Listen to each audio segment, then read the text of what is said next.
અમે દવા છાંટતા હતા, નળી ફાટી ગઈ. પછી નળી ફાટી ગઈ. જો પ્રેશર આપ્યું એટલું ઈ કે મારા પગની ને અહીંયા તોડી નાખી.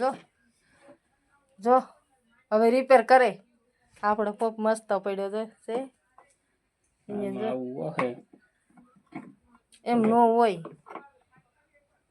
આ મારો પંપ કેટલો મસ્ત છે. જો એમાં હું સાટતી હતી, આમાં એ સાટતા હતા, અહીંયા તોડી નાખ્યો.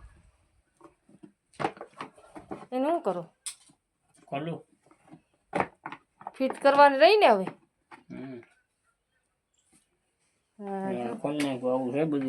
આવું બધું છે એમ મટીરિયલ. રિપેર કરવા મળો. હજી તાર તો 2 પંપ સાઈટા હતા તો એને નળી તોડ નાખી. હરખો કરજો રિપેર. વાહ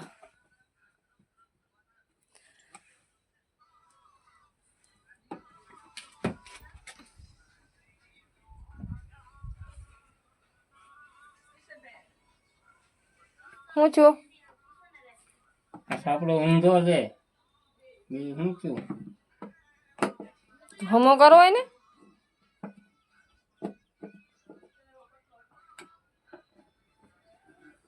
ઊંધો આટલો મારી દીધો એટલે આ ઓલું નકા છે ને અંદર ને અંદર આમાં ફિટ થઈ જાય નળી. જો અહીંયા સ્ક્રૂ હોય તો અહીં આમ જો ઊભી છે ને બધા અહીંથી સ્ક્રૂ હોય ને તો અહીં આમ આપણે ખોલીને બંધ કરીને નળી બદલાવી શકીએ. આનો સ્ક્રૂ અહીંયા છે તો અહીંયા વીંધું ન હોય તો એની માટે શું કરવું? એની માટે શું કરવું પડે? બધું ખોલવું પડે, આખી મોટર કાઢવી પડે તો એ ખુલે. ઓહો, તો એ ક્યાંથી રિપેર કરી લેવો? આગળ 10 મિનિટમાં રિપેર. કારીગર તો એમ લાગે. હું તો ખોલો ખોલો, હજી ખુલ્લું નથી.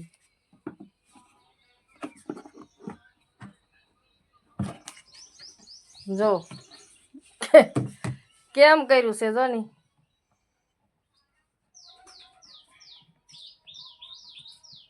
હવે રિપેર કરશે એવું લાગે કે કમસે કમ આમ 2 કલાક વહી જાય એવું લાગે. પછી રિપેર થાય. અંદર આવી નળી પડી એક લઈ દીધો.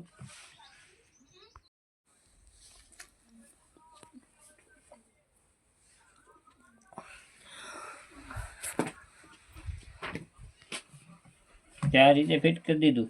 હા, ફિટ કરી દીધી હો. હવે પછી આ સાપડો છે ને હવે આ વખતે વાહેથી લગાડવો. ઓલદાન તો ઊંધી હતી, આદણ હમી ફિટ કરજો. ઈ તો આપણે ફિટ કરેલી નથી તો ઈ તો તેને ફિટ કર્યું કે ના ખબર. આપણે તો હમી ફિટ કરાય ને. હવે આપણે હમી ફિટ કરવાની છે. ભલે ની વાર લાગે. વાર થોડી લાગે. તો કારીગર છે તો સારું લ્યો.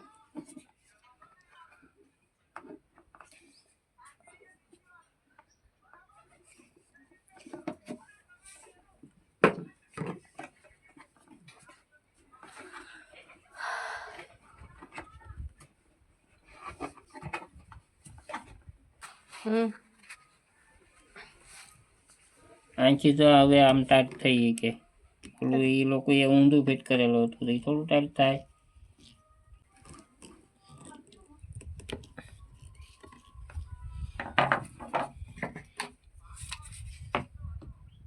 પકડ ને પાના ને ટેસ્ટર ને ડિશમીટ ને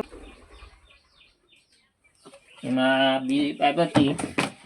એ પાઇપ નવી જ છે પણ એ પાઇપમાં 2 બાજુ આ મોટરમાં ડાયરેક્ટ લાગે ને એમ હોય. આ મોટર બીજી છે તેને અહીં કાપીને કરવું પડે. તો બીજી પાઇપ તૂટેલી હતી ને એને ડાયરેક્ટ યુઝ કરી લીધો એટલે આ ફેલ ખરાબ ન થાય.